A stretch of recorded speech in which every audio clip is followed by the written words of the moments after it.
Hi, and welcome to Twin Cities Real Estate Rhetoric. My name is Tom Sommers, and I'm joined by my co-host, Toby Muma. Hi, Toby. Hi, Tom.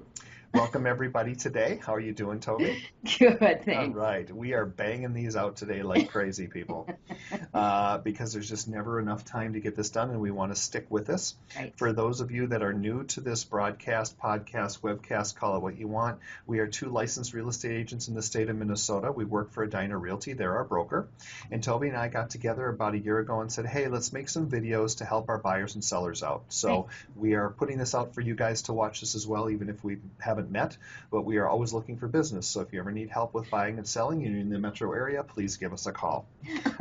We are talking about contingencies today, Right. and this episode we are going to discuss the CIC, or the condo/townhome documents. CIC, Common Interest Community. Yeah, so Toby, do you That's want what to it means. explain to Um, people what yeah, that is? basically what it is if you're putting in a purchase agreement on an area or a townhome or a condo, and there is a shared common area and association rules and regulations for that neighborhood, you as a buyer have the right to review all of the documents that are included, and it's a lot of documents. There's association rules and regulations, meaning can we have a dog? How big could the dog be? I mean, to you can't park here, to rentals, asking if rentals are allowed there. So there's just a whole bunch of rules and regulations that you're going to want to look into, As well as financial documents, as well and as the financials, there's a right? resale disclosure certificate which basically says that you, the buyer, have read everything, you agree to everything, and you're going to make that monthly payment.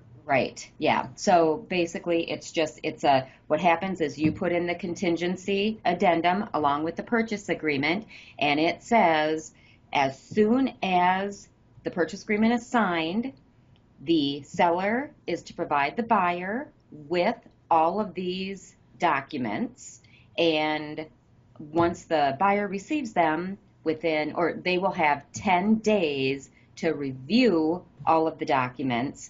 And if there are any issues that come up, for instance, they find out they can't have dogs or they can't do rentals, and that's what they wanted to do, that buyer is able to back out of the purchase agreement, and move on and sign a cancellation and move on because it's not meeting their needs. Right. So it's very important as the buyer to know that once the agent who's representing you gets all of the documents for you, you need to read through those and at Yes. least look for the stuff that's most important to you, review the financials, and then if you have any questions, you can call the association, you Yes. can call the management company who handles all the snow and lawn care, things like that, but it's up to you, the buyer, to go through those documents and make sure It that you're okay, because once that 10-day right of rescission is is gone, up. you can no longer back out as No. that being a reason. Right, exactly. Yeah. So that's basically what it is. I mean, it's to help you and the seller and make sure that everybody is comfortable with what they're buying into.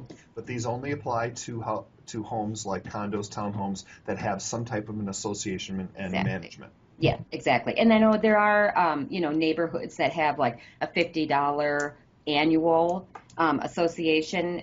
A lot of times I'll find that nobody has association documents on them, Yeah, but because it's mostly for but common because areas it's versus right, some. it's just Yeah.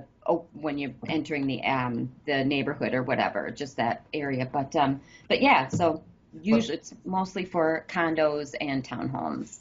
But there are some single family homes that you'll be charged maybe 87, $100 a month, whatever it is, and they do, say, snow and lawn care. That's true. There's also covenants, so you're going to want to see those as well, because what if they say you can only put up a chain link fence, and what you really want is a 6-foot privacy fence? Well, that Right. might be enough to be a deal killer. But Right. again, this falls on your shoulders as a buyer. Yep. Buyer needs to review them. Yeah, and if you want more information about what all of the condo documents are, we also have a video and a blog for that as well, explaining in detail all of the pieces of paper that come along with it. So look Yes. for that. Go to our YouTube page.